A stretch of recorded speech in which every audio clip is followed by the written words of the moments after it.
d'abord quand tu as 4 ans, où tu perds ta Ouais. grande sœur de 7 ans d'un cancer. Exactement. Et puis quelques années plus tard, tu vas perdre ta mère adorée d'un cancer également. Ouais. Faire rire ma mère, voilà, ça devient mon petit super pouvoir d'enfant. Donc je pense que je développe l'humour comme un muscle, comme une réponse. Voilà.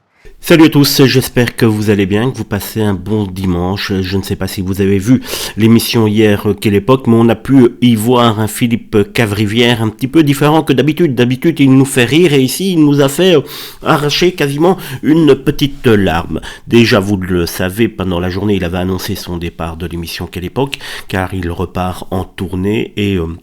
cela n'allait pas tout simplement avec son passage dans Quelle époque.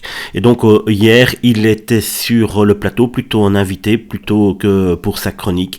Et il a ouvert son cœur, il a parlé très sincèrement et vraiment d'une façon touchante du départ et du décès de sa maman et de sa sœur. Sa sœur qui est partie avec tristesse d'un cancer à l'âge de 7 ans, quand lui en avait 4.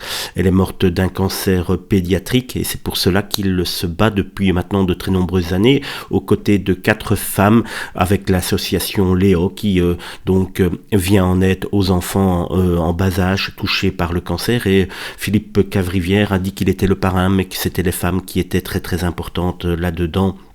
Et on est d'accord avec lui, il est revenu également sur le départ de sa maman, d'un cancer également quelques années plus tard, où il a appris à essayer de la faire rire quand elle était malade, et c'est de là qu'est venu son goût pour l'humour, son goût pour la dérision, son goût pour essayer de détendre et distraire les gens.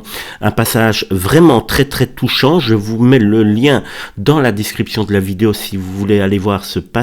Moi en tout cas, j'ai trouvé un Philippe Cavrivière très touchant, très humain dans cette partie d'interview et c'est très intéressant de voir cela. Cela permet également de comprendre un petit peu le mécanisme de l'homme qu'on voit très régulièrement à être assez virulent dans ses chroniques.